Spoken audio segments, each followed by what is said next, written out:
2023 is finally over. Thank God. I feel like so much has happened this year. On a personal note, I officially quit being a nursing student. I changed my major to communication arts, and I decided that I'm going to pursue film with that degree. This channel also grew so much. Thank you for all the love and support, by the way. And I finally escaped my toxic church. Hallelujah. This year was also probably the lowest point for me mentally, but I did have a lot of highs as well. But through it all, the movies were there for me. The films that came out this year really surprised me, so let's talk about some of my favorites. Disclaimer as usual, these are just my opinions. Feel free to comment yours, just remember to be respectful.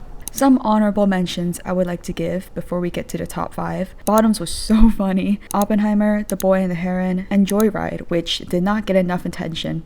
Number 5, Spider-Man Across the Spiderverse. I have a special place in my heart for animation. I've been drawing ever since I was a baby, and for most of my childhood, I was convinced that I was going to be an animator when I grew up. Then, I saw how complicated it actually is to animate and quickly gave up on that dream. But now I have so much respect for animation, especially for the first Spiderverse film, which completely changed the game. So many animated films that came out after took so much inspiration from Spiderverse, and that's just so impressive. I've been looking forward to Across Spider-Verse for years, and it was just outstanding. It managed to push even more boundaries of animation through its different characters. I get why they kept delaying it. This is really hard to do. Animation aside, the writing is just so creative. It took a story that's been told so many times and still found a way to make it brand new. Performances were all great, especially from Oscar Isaac, who is literally father, and I just had a blast watching it. I haven't screamed this loud in a theater since No Way Home, and I'm just so excited for the third film, whenever that's gonna come out. But listen, if any animator of that movie is watching this video right now, take as much time as you need. Number 4, Barbie.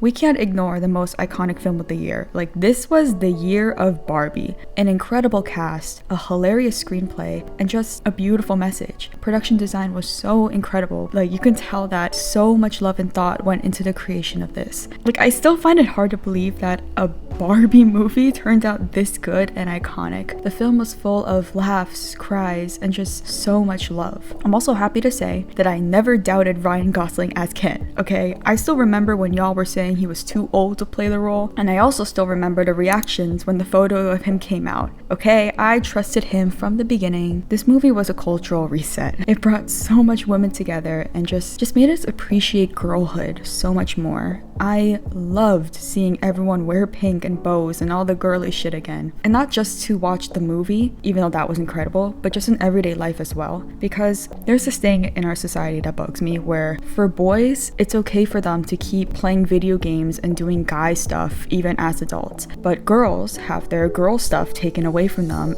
as soon as they reach adulthood. Not even adulthood, arguably even before that. So to see this cultural revival of femininity and Barbie core just meant so much to me, and God bless Greta Gerwig. I really do believe that only she could take Barbie and turn it into a social commentary on the creation of the doll and a message on feminism. Number 3, Priscilla. Priscilla was beautiful. That's the only way I'm able to describe it.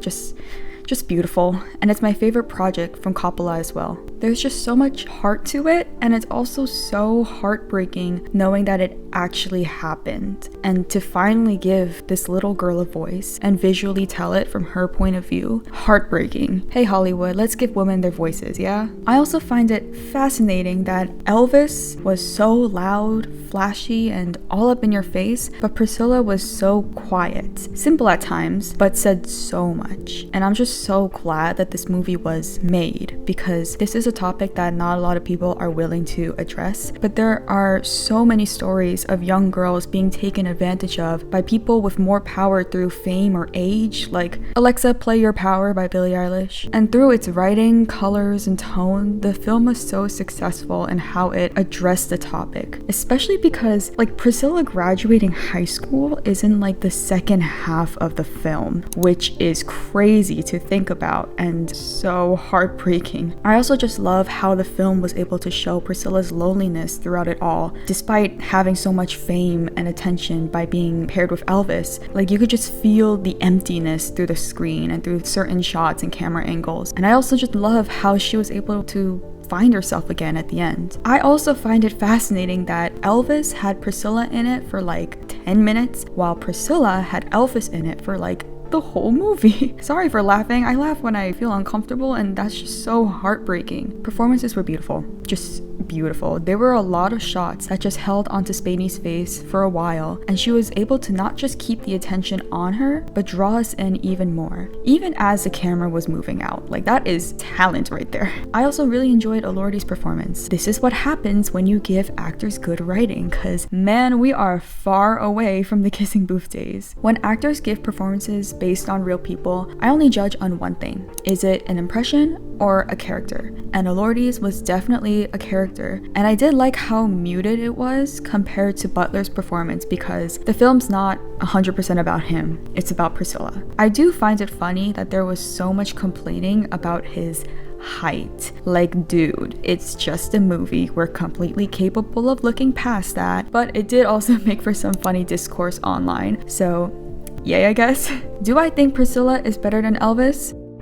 Hell yeah! And I'm gonna rewatch it after I'm done making this video. May, December. My god, did I have a time watching this. And when I say that, I don't mean just pure joy and happiness. I mean, I was on the edge of my seat, screaming at my laptop and raging over these characters for its entire runtime, but in a good way. I said this before many times, but I love character-driven films way more than plot-driven ones. And these characters have so many layers of good and bad that it made me pissed. And that can only be done through an incredible screenplay and fantastic performances, which, oh my god, the performances. Julianne Moore and Natalie Portman were incredible as usual. Julianne made me scream with the way she portrayed this character. The way she's able to get under your skin, make you feel bad for her, but also make you so angry at her, but also make you feel bad for her, but also make you like her. It's just like peak manipulation, man. Like, I got a headache watching the film. Natalie Portman's character was healing the layers back on the story and the people involved, and just the way she was able to portray that was infuriating. I mean, for both of them in a good way. Like, I was mad in a good way. And Charles Melton. Charles freaking Melton. This was hands down my favorite performance of the year. Seriously, the way he was able to capture this character through his body language, delivery, and facial expressions just made my heart break. Like, sometimes he's a 55-year-old man, and sometimes he's a 12-year-old boy. Like, once he cracked, I cracked. There's really nothing else for me to say other than the fact that it was heartbreaking. This guy put away the conversation of being heavily taken advantage of and abused for years so that he could give his kids the childhood he never had. Holy crap, like, I watched this movie with so many emotions and I just loved it. I haven't felt this much rage over a movie in a good way in a minute. Does this make sense? And finally, at number 1, Past Lives. I can't believe this is Celine Song's directorial film debut. Like, that can't be possible. In recent years, we've seen such a rise in Korean film and TV. We got Squid Game, Parasite, Train to Busan, The Handmaiden, but we're really starting to see some incredible Korean American projects. And as a Korean American myself, it just warms my heart to see that. But dude, Past Lives touched my heart in so many ways. The writing was just mwah. Characters were mwah. The cinematography was mwah. And the performances were just mwah, mwah, mwah, mwah. I'm sorry, that's so annoying, but I literally don't know how to describe what I felt watching this. Like, this movie just triggered a flood of emotions that left me dead. I've seen this film 5 times now. On my 3rd rewatch, I convinced my Oma to watch it with me, and we both held hands as the 2 leads waited for their Uber in silence. Like, literally the whole time, just holding hands. Everyone go watch this film. I know our brains are all conditioned to just be go, go, go super fast because of TikTok, but please just slow down and watch this movie and be patient with it, because it's like a very slow burn that leaves you heartbroken at the end. I hope to one day make something this special and memorable. Like, this film is easily my favorite of the year and one of my favorites of all time. And that's all I gotta say. 2023 was such a great year for movies, while also being a terrible year for all the people behind the screen. I'm very glad that the strike happened because, listen, it's not a complicated concept to give writers and actors a living wage. Like, come on, Hollywood. And I think this year also showed that people care more about quality than quantity. I've seen some discourse about the death of the big franchise movies, which I do agree with. At the end of the day, what makes a movie good is not its budget. To quote my favorite director, Steven Spielberg, if it ain't on the page, it ain't on the stage.